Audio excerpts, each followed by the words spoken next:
everyone, and welcome to Speak Your Truth podcast. I'm Kristen Bomas, and together we are on a conscious journey to enlightenment. Today we're going to talk about leadership. What does that mean to you? And who in your life do you see as great leaders? A great leader to me is a person who creates leaders in those around him or her. They cross over the differences and they blend, they unify, they involve their people, they support their people. They end up putting their people way before their things and other things that are going off. They expand their views to incorporate the diversity of views that are taking place in their people. They bring that all together again to create that unified environment. They tend to creatively work with all of their people to instill a sense of victory that has a longevity and a dream beyond that end point, so that nothing really is a finite or a limitation. Great leaders are inspiring. They're very visionary. They instill freedom. They show a power through their conviction to whatever they are leading their people toward. Leaders are positive people who believe strongly in not only the position and what they're leading, whether it's a corporate or a governmental or just at home, in personal endeavors and groups. They believe genuinely in the cause. And so they unite their people around that, creating a strong spirit. They find good leaders create loyalty in their people.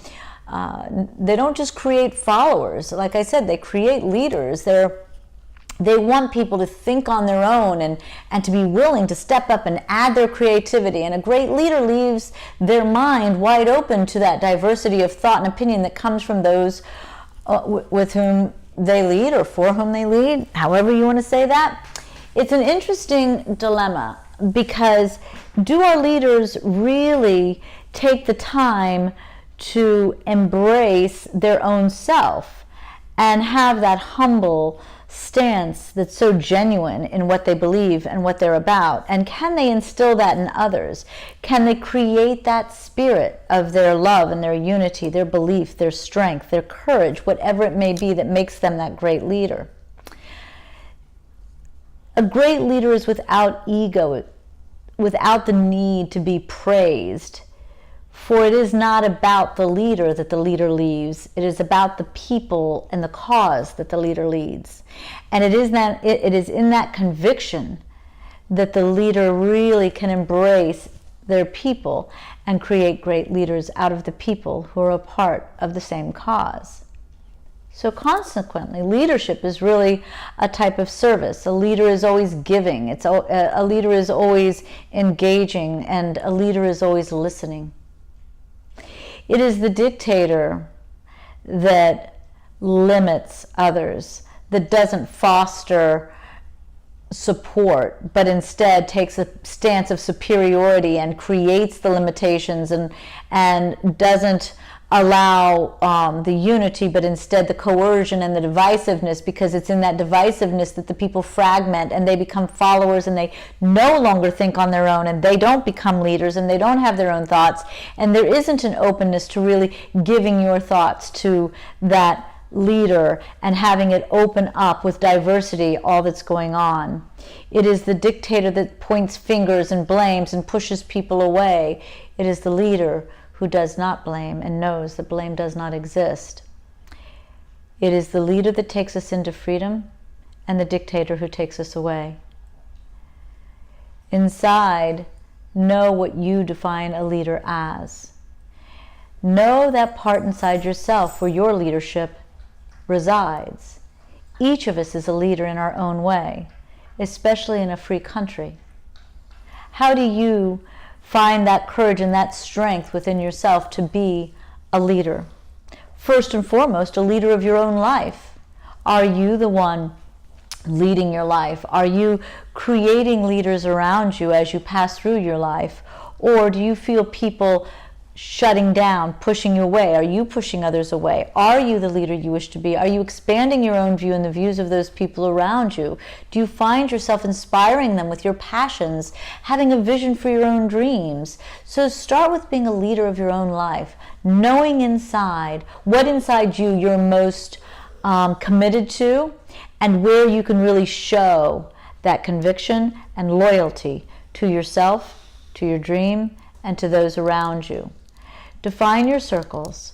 Define your circles to be those people who are also leaders, supporting your style of leadership and growing. But as you walk into the workplace, how are you a leader in the workplace? It matters not your position at the job or in career. It matters that you see yourself as a unifier, as someone who supports and gives and brings things together, who really shows a loyalty and a patience to those around you and is committed to the cause. Even if it's a bottom line cause, are you committed? Are you taking ownership for what your part in the overall bottom line is? Allow yourself to give service not only to the company for which you work, but to the people with whom you work. If you are in a managerial position, then again, we look at this style of leadership over and over and over again. Instill a sense of victory in everyone who you cross paths with, but not with an end point, but with the creativity to look beyond that victory point and know that in the longevity of life, not only are there more victories that can be had, but each victory that you achieve opens many doors to greater openness in this life. Our greatest leaders have opened our doors, not closed them. They have offered us great freedom and an opportunity to think diversely and uniquely as we choose to think. That is not only great freedom, but great unity, great camaraderie.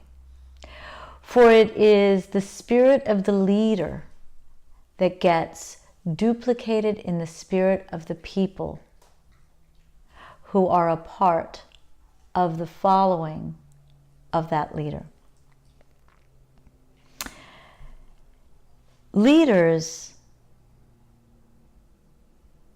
aren't concerned with your expectations or judgments. They're concerned with what is. What is all of this about? What am I embracing here?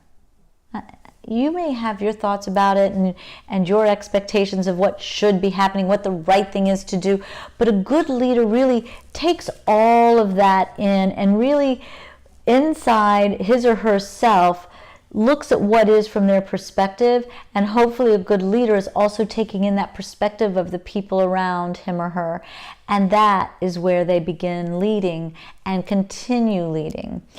There's a truth in this life that they're after, and the stronger the leader, the more they lead through truth, and again, not expectations and not them being right. It's not their ego. It's really about what's the truth of the people and for the people. What's the greatest good here?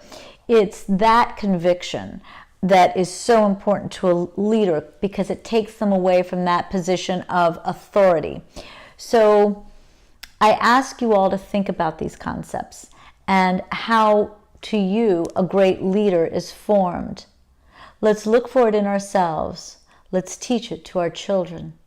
Let's open ourselves and others to a much greater opportunity to be passionate about freedom, unity, loyalty, and support.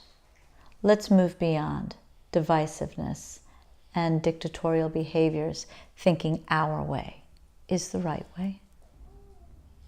May you have a magnificent day filled with great dreams and the strength to be a leader, to go after them. Thank you for joining me. I'm Kristen Bomas. Please like this YouTube station if you like what you heard, and feel free to join me on Facebook, where I do a live show every Monday and Thursday at 12:30. I would love to address your questions and thoughts, so feel free to let me know what you'd like to talk about. Thank you.